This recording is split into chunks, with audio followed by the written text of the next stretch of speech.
So I think I'm going to start off by how I normally start off my campus tours. I'm a little nervous, so this will help me get going. But hi everybody, my name is Lindsey. I'm a fourth year. I study economics. I'm from Tucson, Arizona, so I'm still pretty cold in the wintertime. Today I'm going to talk to you about Shabbat as self-care. So when I was in high school, I observed the concept of rest in two ways.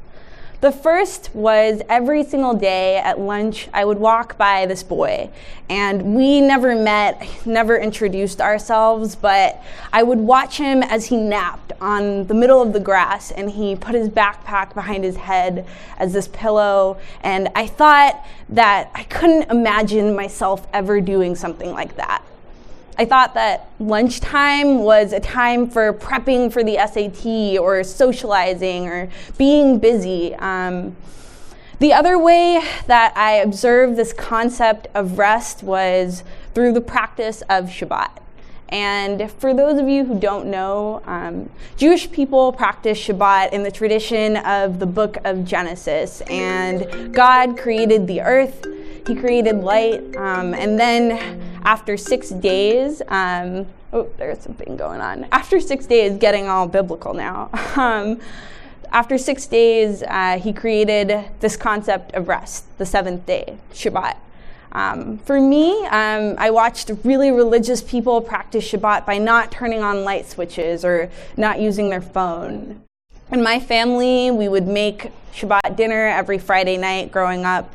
And unlike the boy who napped in the middle of lunchtime, I really cared what people thought of me. And I felt a little bit embarrassed that I was always drinking Trader Joe's grape juice with my mom and my sister every Friday night.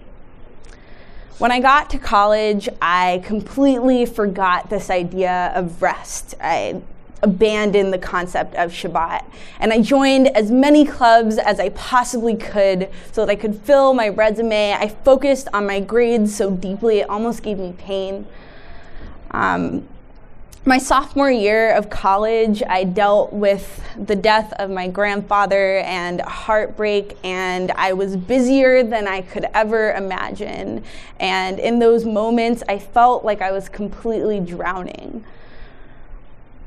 So I decided that I couldn't do it anymore. I was going to go on co-op away from Boston for my third year and take 6 months off, a complete break, rest. I went to DC, not exactly the kind of total pause, but I left Boston and I decided to stop all of my student organizations. And I was on co-op at the Environmental Protection Agency. And I came to that semester in DC, abandoning everything that I had ever done in college, all of these things that had made my identity. And I remember coming home that first week of my co-op and feeling the silence and stillness. I didn't have anything on my Google Calendar, and that was pretty crazy. So instead, I filled my time with my Martin Luther King library card, and I went for walks and walked to the Lincoln Memorial. And in college, I always felt like this idea of deadlines creeping up on you. I always felt like I was in the end of something. And in DC, I was finally in the middle. That semester wasn't perfect, but it was space. And when I came back to campus, I really felt this rest and renewal. And I came back, I started a chapter of J Street U, which works to promote a two-state solution and end the occupation in the West Bank. And that's something that I'm really proud of. I don't think I would have had the courage to do that had I not had the moment to step back just a little bit. I decided that I would call my sister on Thursday nights to see how she was doing, and I decided that I wouldn't do things that were harmful to myself. When I was preparing for this talk, I kept thinking about the perfect way to describe Shabbat to this audience of people that might not know what it means. And so my friend Nadav gave me a book, and the book was by a rabbi, Abraham Joshua Heschel, who's a pretty cool dude. He marched with the civil rights leaders in the 1960s, and he said that when he marched and did those marches, it felt like he was praying with his feet.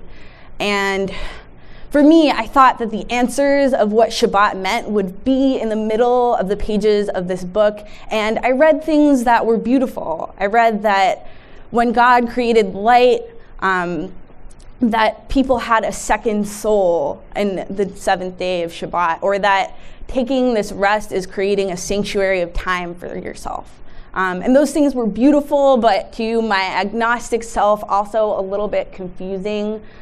I like to think that my 6 months in DC were a Shabbat dinner with as many vegetarian sides as I could eat, or the longest lunchtime nap I've ever taken. I know it's hard to step back and take a pause from things that we feel like we're too busy to control. But for me, this rest is something that I work at every day, and I want to say it's okay. It's okay to take that seventh day, to take a break, and to pause.